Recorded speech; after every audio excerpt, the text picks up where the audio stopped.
श्री राधे राधे। हे जगदम्मा जगजननी, आपको मेरा कोटि कोटि प्रणाम।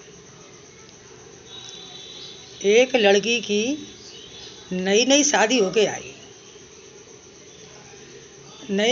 होके आई तो उसने घर में माहौल देखा तो कुछ बेचैनी सी होने लगी।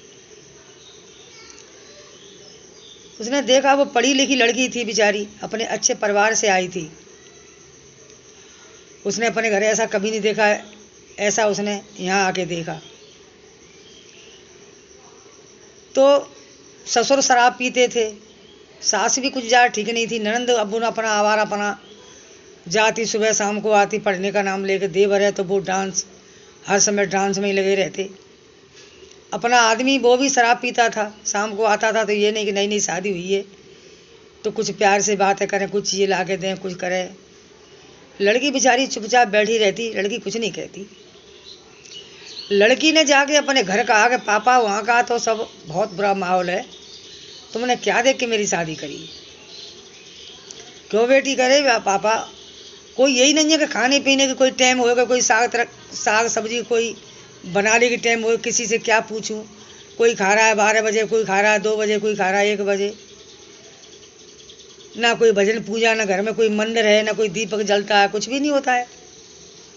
और जैसे कोई भीख भिखारी आ जाए, मैं किसी को कुछ दे दूं तो सास मुझसे बहुत बुरी भली कहती है, बड़ी आई दानवीर करने की, अपने बाप के यहाँ से मंगा ले।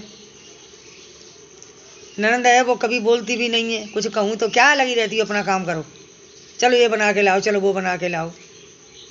बड़ी परेशान। एक दिन उसके पति से कहा, सुनो मेरी नई नई शादी हुई है, अगर आप कुछ नहीं करते तो मैं कहीं अपनी नौकरी लगा लूँ। क्यों? तुझे मैं पसंद नहीं हूँ, किसी दूसरे आदमी को करेगी? जैसे 4 भड़ुए तुझे दिखे तो तू मतलब चली जाए, कि ये बात नहीं है। ये बात तो हो ही नहीं सकती, क्योंकि मैं अच्छे परिवार की हूँ। कभी साग सब्जी बनती है, कभी नहीं बनती है, कभी ऐसे ही है, कभी वैसे अचार से, कभी किससे, इस चीज़ से मेरा पेट नहीं भरता है। आपको टेंशन लेने की ज़रूरत नहीं है, आप सब बैठो, तुम्हारी मर्जी है। लेकिन मैं अपनी काम 20-25 हज़ार रुपये तक की लगा सकती हूँ। और कहो तो ट्यूशन लगा लूँ, कहो तो सिलाई कर लूँ। तभी तो कहते हैं कि लड़की को हर चीज़ सिखानी चाहिए, पता नहीं कौन सा काम कौन से टाइम पे काम आ जाए।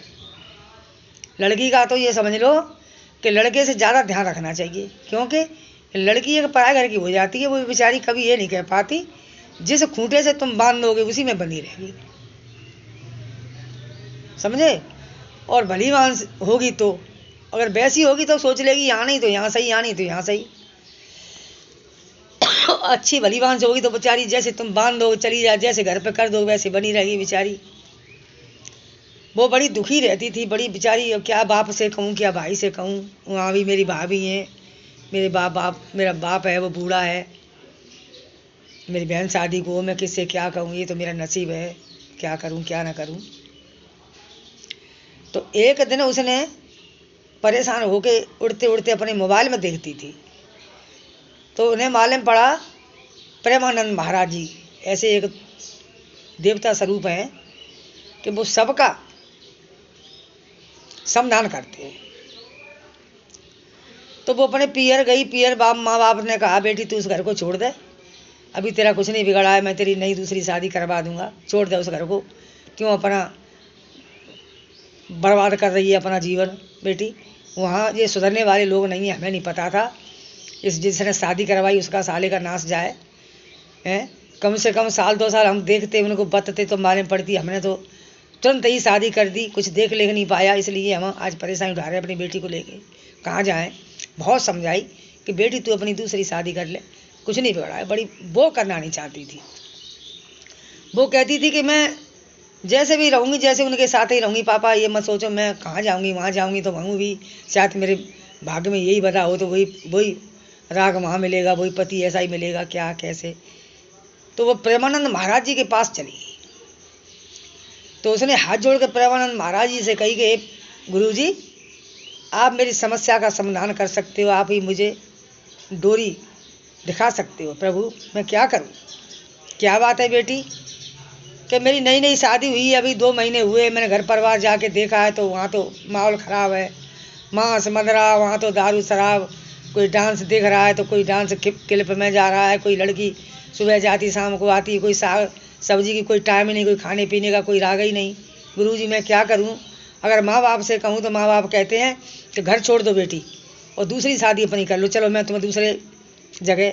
और गुरुजी मेरे भाग्य में अगर यही बताया, यही हुआ, तो फिर मैं इसलिए घर तोड़ना नहीं चाहती कि मेरी बेटी तू चिंता ना करे। अगर तेरी यही दिमाग में अच्छी सच्ची भावना है, तू सच्ची है लड़की, इस कलयुग में आज एक लड़की तू ऐसी मिली है कि तू अपने घर परिवार के लिए सोच रही है और तू मतलब इतना दुखी होके भी अपनी परिवार की तरफ देख रही है, तो तू क्या चाहती है कि गुरुजी मैं अपने माँ बाप को छोड़ दूंगी लेकिन घर परिवार को नहीं छोड़ूंगी। वाह, लड़की हो तो ऐसी हो, पर मुझे कुछ ऐसी राह बताओ जिससे मेरा परिवार सुधर सके। अच्छा क्या कि न तो दीपक जलाने की ज़रूरत है, ना तुझे माला उठाने की ज़रूरत है, ना फूल पत्ती चढ़ाने की ज़रूरत है। तू सिर्फ उठते बैठते जागते सोते काम धंधा जो करती, जो अपना राधा रानी का नाम ले ले बेटी, ले मैं तुझे मुट्ठी बांध के राधा रानी का नाम देता हूँ, इस नाम को तू किसी पल छोड़ना मत। लड़की बेचारी के बाबा जी मेरे समाधान हो जाएगा। हाँ बेटी जा, मेरा विश्वास करना।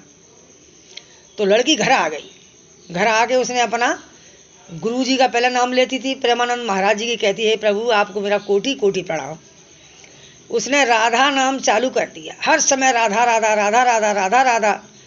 तो उन लोगों को बुरा लगता कि क्या आइए भाई भाई वो आइए मीरा बाई, सारे राधा राधा, क्या राधा है। उसने नहीं छोड़ा और जोर जोर से कहती। तो जो जोर जोर से कहती तो उसकी सास भी कहने लगी, उसका ससुर भी कहने लगा, और जो लड़की बिस्तर पर लौट रही थी दारू शराब पिए वो भी कहने लगी राधा राधा। उसका देवर कहता हमारी भाभी क्या कहती हैं, तो वो भी राधा राधा, मतलब सारा घर राधा राधा कहने लगा। 6 महीने तब हुए, तब सब ने शराब छोड़ दी, सब अच्छी लाइन पे आ गए, घर अपना बैकुंठ हो गया। उस लड़की की सच्चाई की विजय हुई और राधा रानी का नाम उसने नहीं छोड़ा। राधा रानी का ये नाम एक वो है कि आपको किसी चीज़ की जरूरत नहीं है, मत तीर्थ जाओ, मत यात्रा जाओ, मत कुछ करो, घर से भूखे को किसी को मन जाने, द्वार पर भिखारी को मत भगाओ, गाय को रोटी देना बंद मत करो। और बेटी हर समय हर दिन तुम राधा रानी का नाम जप के तो देखो, तुम्हारी सारी बिगड़ी मनोकामना पूरी होगी। हे मेरी राधा, जो सुने इस वीडियो को ध्यान में दे, उसकी सारे दुख दूर हो। श्री राधा राधा।